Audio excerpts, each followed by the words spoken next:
All right, cool. Thanks for everyone coming. This is the first one of the year, new year, obviously, our third session.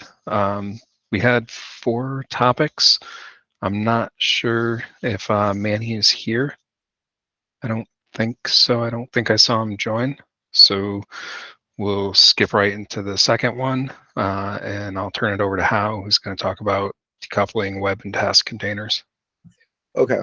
Hello, everyone. So, over the past, I guess, year or so, well, sorry, 6 months or so since I've been here, we have faced a lot of problem and queries around like scalability of AWX, and I think in Matrix we also have a couple of people that have question around that as well.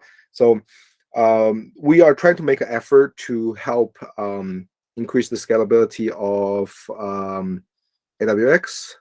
And one of the first things that we decided to do is to have provide the ability to split up the container that runs the API server and the container that runs our control plane actually monitors and dispatch jobs into 2 separate deployment. The goal behind that is so that we can scale them independently and allow you to like provide more resource and better protect the different components of the control plane. For example, like if the API server is overloaded, we can scale up the API server independently and just to provide a more stable control plane. The goal that we're trying to get to at the end of this journey is that we can be busy, but we won't fall apart. We will still be able to respond. We can at least tell you that we are very busy and we are working on the job. With that general goal in mind, right? Rick Elraw here is the one leading the leading this effort for the release. And the first, Rick, if you want to come on the mic and say a couple words and introduce yourself a little bit, maybe. Sure. Yeah, I'm Rick Elrod, senior software engineer on the AWX team, and yeah, I think Hao did a good job of explaining the goal here, splitting up the Kubernetes deployment of AWX into web and task separate deployments that can be scaled independently. And yeah, the main problems with that right now is we have a couple of resources such as Redis and a couple of shared mount points between the containers, and so really kind of the main point of this initiative is kind of to break those ties, and then we'll be able to create the 2 separate deployments. John, would you mind scrolling down and pop the? Would you mind if I take over the screen share?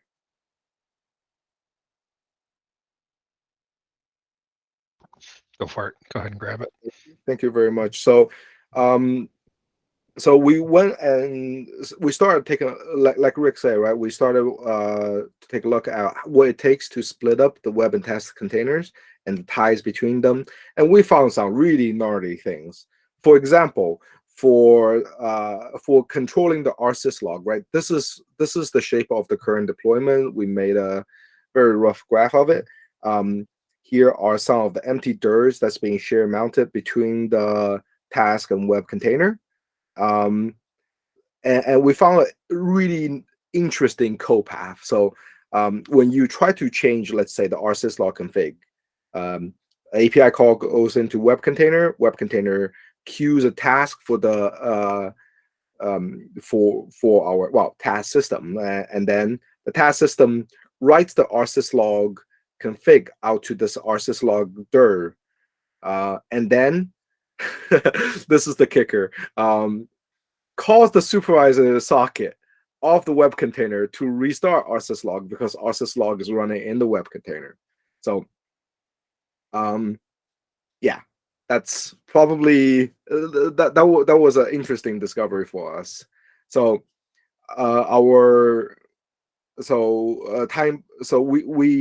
we when you have time, please read through if you have time and you're curious about how like everything that goes into this, please take some time to look at proposal 13183. We want to do more of these proposals in the community. But anyway, so essentially the idea here is that we will end up putting our syslog as well into its own sidecar container, and then creating a new process. We call it syslog config watcher or configurer. I don't remember what the name that we ended up at. And the job of the config watcher is to listen on PG notify and when there's a setting change, and just make the configuration change and then reload our syslog. That's it. So task and web container no longer cares about our syslog configuration. There's a separate microprocess that handles maintaining the life cycle of the rsyslog. And yeah, all they care is that rsyslog socket is passed into it. So in our first phase, this is what the deployment will look like. We actually have that running. We just had a demo about that yesterday. I can go into showing this in a functioning state. So in the first phase, right, we will have an additional container that runs our syslog and the config watcher for our syslog, and that's it. Ultimate goal here, we also needed to decouple the Redis, the shared Redis that's between the two container, and that's what we will be working on next. So I'm going to pause for a second. Questions?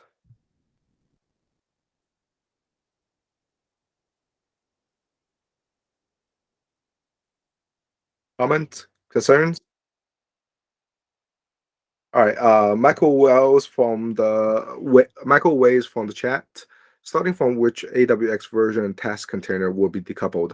That is a future statement. So we don't have a set version yet. This is something that we're working towards, and we are working closely with people in the on the perf scale side of AWX project. And well, we certainly want to know if what we're doing actually will have the desired effect. And once we've had, it's in a feature branch right now, and like all the work is currently in feature branches, and we want to run it through the paces so to make sure that we're not breaking anything, and that we actually got the desired performance and stability effect. Now, I do want to put out a call to action here. This and the following changes that we're making are pretty big. It will be very nice if community member can help, like the community can help us test drive this. If you have like if you have need for a high scale deployment of AWX, come talk to us. You can find me on Matrix as the real Haolu, and also Rick as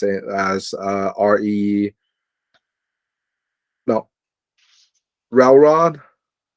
Yeah, RELROD. And we welcome all the help that we can get on this. How do you think this is probably a big enough change that it might push us from 21 to 22?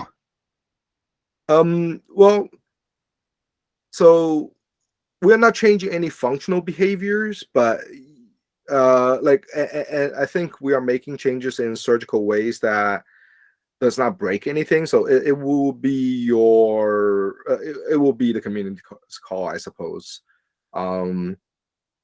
Typical in projects that I'm familiar with, typically we increment the version when there's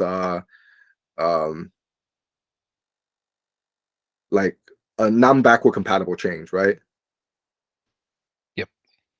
So all the change here should be behind the scene and shouldn't really change any APIs or like it shouldn't be making any incompatible changes to the API. If you have opinions about whether we should increment the major version, please let us know. Comment down below on the YouTube video if you're watching. All right. So yeah, Rick, would you like to talk a little bit about what we're doing to get rid of that Redis or get rid of the shared Redis? I can briefly talk about some of it. Yeah, so our main use of Redis, our main dependency on Redis is for the WebSockets infrastructure. And we have a daemon right now called WS Broadcast that lives inside of the web container right now. And when we pass WebSocket messages or events from the task container down to clients in a browser, we rely on Redis in numerous ways to do that. We use Django channels and the channels Redis library for that. And so in the new world, after we complete this process of splitting up the web and task deployments, basically we'll have a new daemon that replaces WS Broadcast. It'll be called WS Relay, and that will live in the task deployment. And so basically, anytime a task container wants to send a message out to to broadcast events through WebSockets, it'll internally know all of the web deployments that are out there, and it will just fan out the messages to all of the web deployments. So it's a slightly different architecture than what we have now. I won't go into how it works now in too much detail, but it's a little bit more complex than the new architecture. I think this kind of simplifies things, and it does remove that shared Redis. There is still a Redis that's required on the two deployments, but it does not have to be shared between them anymore. So there is a very big side benefit here in that the old WS broadcast system broadcasts the message to all the consumer, all the web nodes, regardless whether there is a consumer attached to it. In the relay system, if there's no client, hook up to a web server, we just don't send it. So this should reduce the internal traffic quite a bit, hopefully. So that's a neat side benefit, I think.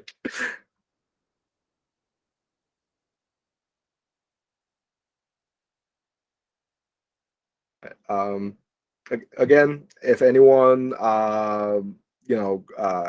care about the topic, if anyone have experience building scalable and somewhat distributed system, please hit us up. We need all the help we can get.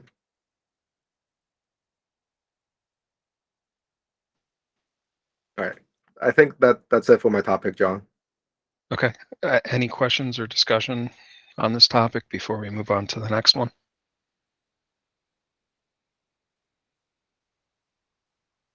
All right, then we will turn it over to Alan to talk about smart inventory host vars.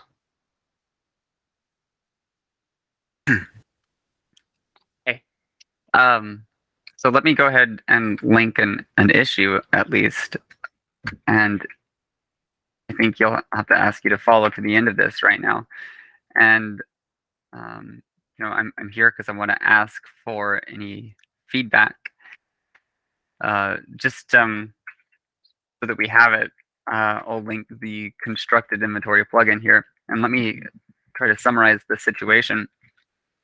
That we have an existing smart inventory, and in that you put in what we call a host filter, which I believe somewhat unfortunately uses a custom syntax, which makes it a little bit hard to use, but people can get past that particular problem. But the bigger problem is that it doesn't conform to expectations. And when you consider what is meant here by host variables, and these are Ansible hostvars, it's something that is not really congruent to how we store things in the database. So there's like some hard choices there. Do we change how we store things? Or do we, the direction that we're going in here is that we want to offer something that's more standard, and that we realize that host vars are a notion that is in the domain of Ansible core. And as we now have execution environments and things like that, we need to respect the domain boundaries there. So coming into this, we felt that it makes the most sense that if we're doing filtering on host vars and things like that, then those are comprehensible notions within the within the Ansible space. So that's something that we would prefer to have done, would have offloaded into the execution plane, into the execution environment. And the very obvious way to do that, it immediately begs the solution that we would use the constructed inventory plugin, because this is a notion that exists in Ansible core, and they've already kind of like pushed for its use, and the syntax is out there, and some people have experience with it. The constructed inventory plugin is actually inherited by many other inventory plugins. Like if you use the EC2 inventory plugin, you can make use of this type of syntax. It's just kind of a modifier on the inventory plugin, or you can also use it separately. So the idea here is that whatever inventory you're starting with, you could completely generally just put in the constructed inventory input into it. And then, yeah, if you want to scroll down all the way to the bottom of it. So that's the core idea that we're coming at this with. And I would really love to get any input from the community that we could, because that says some things, but it doesn't really nail down the full implementation of it.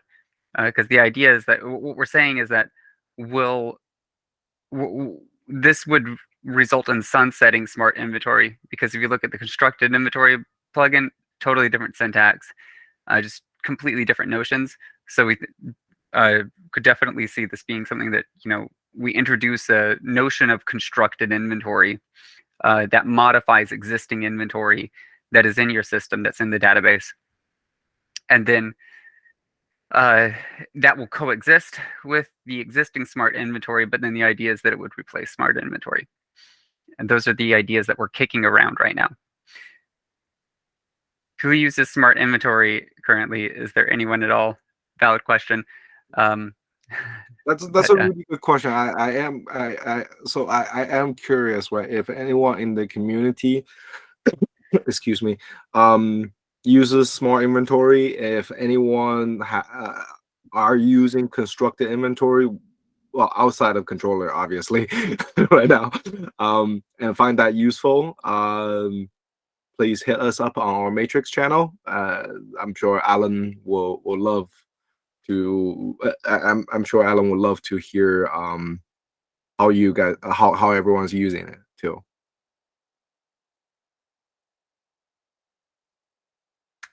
Yeah, absolutely. And I can talk out some general different directions, because it's not yet completely settled here. I think I put up a proof of concept pull request, but we've already moved past a couple of the details on that.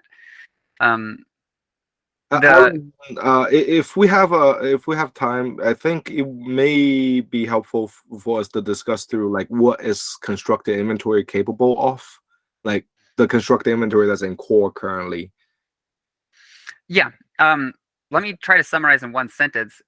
Where you have an inventory already, it adds variables, it adds host variables, and it adds groups. That's my one sentence thing. Okay, this is going to get like a little bit more complicated, only for the reason that if you want to filter, you need something else. So the approach to filtering would then have to be you construct the group and then you filter based on that group. And there's kind of this unsaid limitation of Ansible itself that is really important here, that you can't just use a host variable for filtering hosts. And that's essentially why this is needed. If that wasn't the case, this wouldn't have been a thing to begin with. So Ansible, you can use the -- limit, and this is a host pattern, but the host pattern has to be relatively efficient. And then because of that, it can only filter on some like very top level items, like groups. I think maybe facts too. But you can't just filter on any arbitrary variable. So if you have a variable and you want all of the hosts where that variable is a value, you need to create a template to create a group based off of your criteria, and then put the group name into the limit as the host pattern. So that's definitely the direction that we're going in. That it'd be like, here's, you construct the group and then you put in the limit, which effectively you just put in the name of the group. But you could use it however people could come up with complex things. And Ansible core is already kicking around a change set to add the -- limit to Ansible inventory. So depending on implementation, like would likely use that as we're probably going to do it, as is likely we would do it in the two-step process that we have now, that we have to run an inventory import to get it from the source, or to kind of combine the existing inventories, and then you would run a job with that. I would say, so if you look at the last comment here, it's still on the screen if you have the screen up, by J.A. Sweet, or whoever he is. If you read this, like I read this and I take these things seriously. The implication of how they're saying is that they're running dynamic inventory. The whole idea is that they need to do something in addition to the dynamic inventory that they're running. They just want to filter stuff from the dynamic inventory, and in that case, constructed could be more easily implemented than what we're talking about. Like if you could just have these constructed options added onto an inventory source, then that would probably fit like the direction that he was going. And that's a variation of what we talked about. But we are kind of mostly talking about the idea of introducing a new inventory type.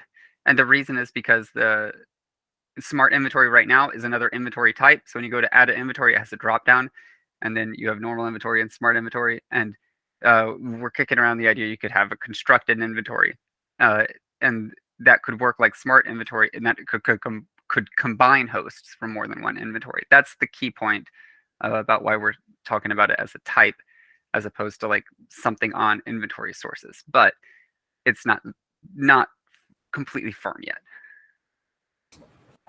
I think my only thing with this is, as long as we can reference it in a job template, we can make it, the users can then make it work. It's the whole, I don't know, part of it is updating and stuff like that of the singing and in the end.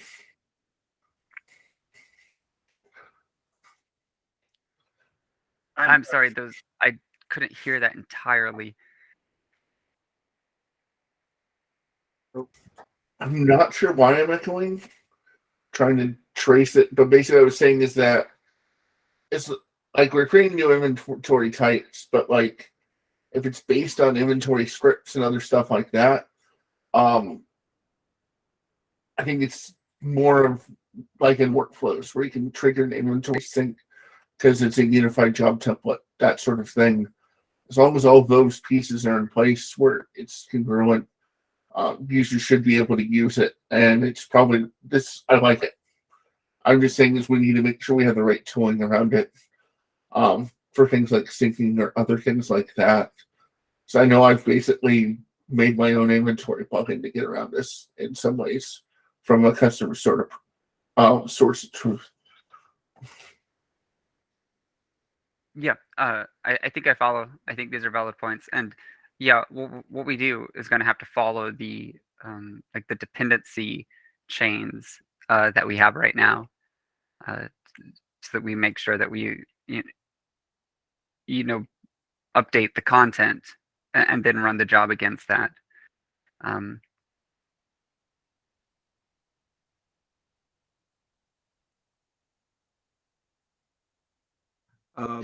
We have a messaging chat from Jonathan. An inventory source type could be more appropriate and allowing a constructed to existing inventory. yeah, so let me run through some of the object types in the system, and where I struggle, and where like the existing system has some shortcomings, is that when you create an inventory, you can add multiple sources, inventory sources to that inventory, and then they will all run independently. And then there's like a resolution logic to combine with the existing content. And constructed cannot work by itself. Constructed only comes in after you've passed in another inventory source, because it doesn't add hosts, it only adds hostvars to the hosts and groups to the inventory. So it adds hostvars and groups. That's its job. That's the only thing that constructed inventory does. So you have to have another inventory come before that. And the way that we only update one single source at a time just doesn't work with that. So you have, if an inventory has like 4 inventory sources, each inventory source is updated individually. It'd be like as if you went through like 1, 2, 3, 4, updating each of them. So that's why I say that constructed inventory could be added as a modifier onto existing inventory sources. Yeah, so that's where it gets hard. And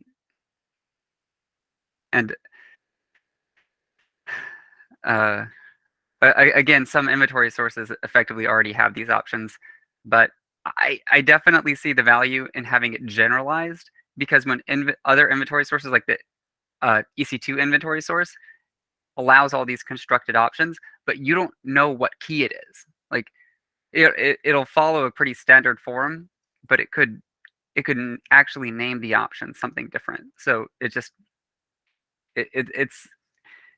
hard to use generally, or in particular, like for multiple, to combine multiple inventories, which is another thing that smart inventory is supposed to do.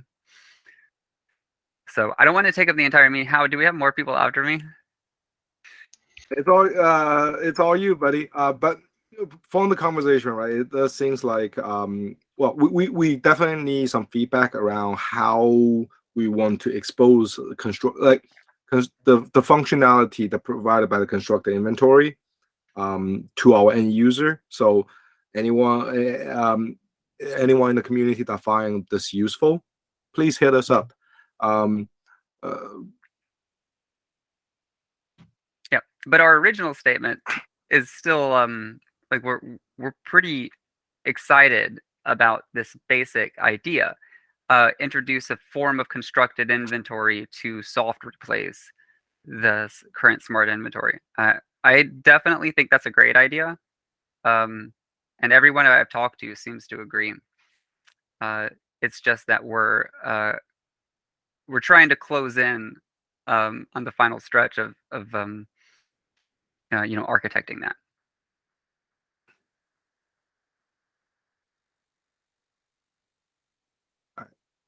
That's my closing statement. All right, thank you, Alan. And I don't think Manny joined. If I'm wrong, please speak up. Okay, so that leads us to open discussion time. So if anybody from the community has any questions or wants to talk about anything, please feel free. Oh, before we move on to that, I do have a couple of call to action that I want to reiterate, right? So for the topics here, for increasing the scalability and reliability of AWX, if anyone is passionate about the topic, please hit me up or hit Rick up on Matrix. for people who finds smart inventory to be useful but difficult, or useful but not difficult, whatever. Like if you use smart inventory, if you find constructive inventory interesting and useful, please hit up Alan in Matrix. We have a GitHub issue out there for polling the community around like what content would you guys like to see on our YouTube channel. I am currently cooking up a video around extending AWX with container group. But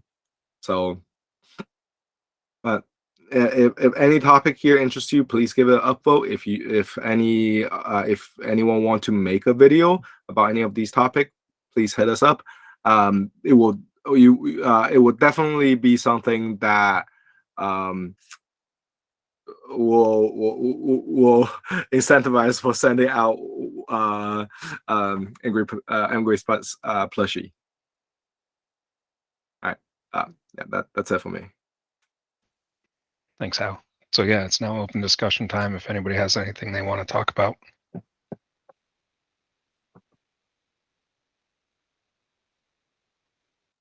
All right, from the chat, Michael Ways. In the latest bullhorn specific, in the last bullhorn specific tagging for AWX EE image has been announced, being available soon. Are you already having the timeline you want to share?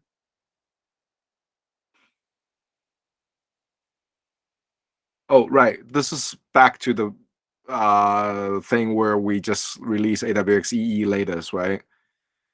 Yeah, I think Seth Yeah. was working on that. Seth, do you have any ETA on that? Yeah, I can talk about that a little bit. There's 2 PRs associated with that. I can even link at least the AWX operator. So there's a couple of changes we need to make, one on the operator side, one on AWX side. The PR is already in place. It looks like some of the testing I think is struggling to pass the CI testing on one of them. So it's still being currently worked on, I guess, in that regard, but the bulk of the work is already done. So we just need to kind of get it merged in. I think there's a good chance that this could end up landing in the next release or 2 of AWX operator. So soon would be my answer.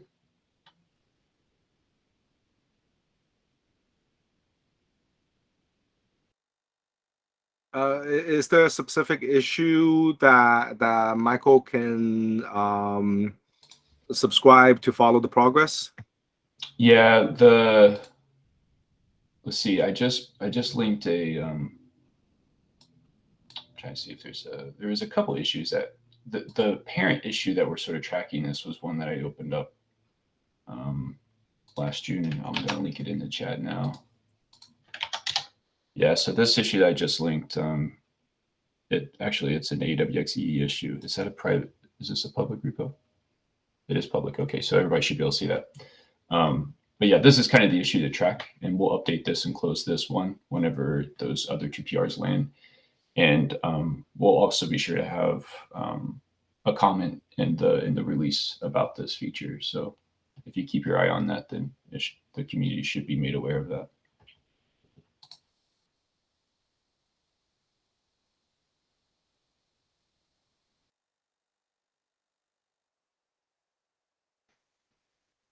But just to give you kind of like an idea of what this is going to do, anytime that we release a version of AWX, we will tag whatever. Well, basically during that process of releasing AWX, we will pull the latest AWX EE image and simply retag it to match AWX, whatever that version may be.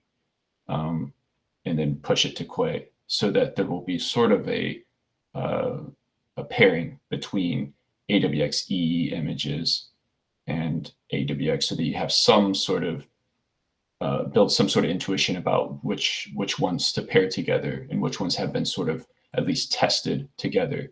And it will also give community members a chance to fall back on an AWX EE image in case one of the later ones isn't working for their deployment, they can always go back to an older one, and that sort of thing. So I think that was one of the main motivations to having this in place, was to give just some more stability around the base AWX EE images that users our community members are using. So it should be a good improvement in that regard.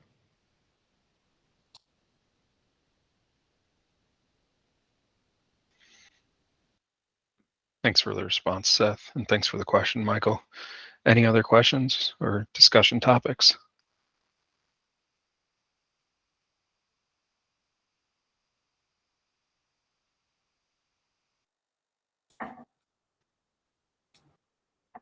I'll throw something out since Michael mentioned the bullhorn. I've been trying to drop more updates about AWX and just our general development flow in bullhorn.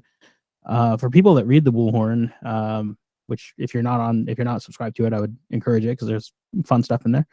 But for people who read that, I'm wondering if there's more that you want to see about AWX or specific things, specific updates that you'd like me to start dropping in there. I'm just trying to be more active with throwing things out to the community that I think people might find interesting. But if there's anything, any specific kind of updates that you would like to see in there, I'd be interested to hear.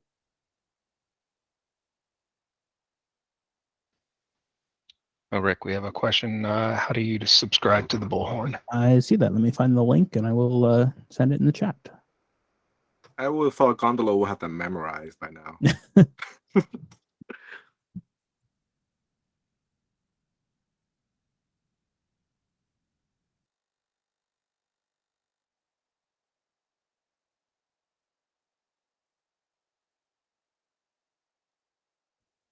Oh yeah, and if you're watching this video or if you're in this meeting and you are not on our matrix, there's a bunch of fun people hanging out. Come join us.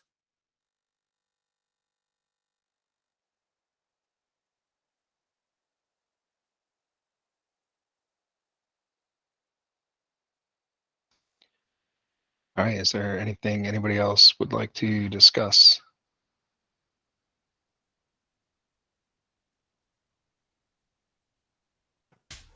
Cool. Should we stop the recording then and let people have sort of 10, 15 minutes sort of free chat if that's better, and we'll trim this bit? Sure. Yep. So thank you to everyone who's attended in person and or watching this on YouTube. If you have any questions, please reach out to us, preferably on Matrix, or you can also use the mailing list or through GitHub issues. And if not, we'll see you again next month. One second. I want to do something cringy. If you're watching on YouTube, please like, follow, and subscribe. Yeah, you're right. That was cringy. We've got 100 subscribers. I checked today, so that's amazing. So thank you for everyone.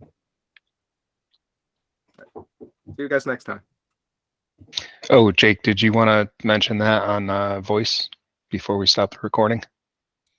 Yeah, sure. For anybody using the AWX collection, the module rename away from tower will be landing in the next release. You should see no changes in anything. The only change, if you're using the tower module name still, is that you'll see a deprecation warning essentially telling you to move to the new one, but no code will be impacted. The module redirect will still be in place. We're just pulling the symlinks out, so the names will not actually exist anymore. People need to move.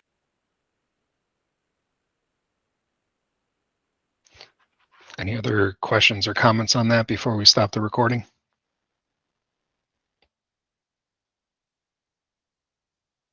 I think that's good. Yeah, one last thank you to everyone, and I'm going to go ahead and stop this recording. Thanks, folks.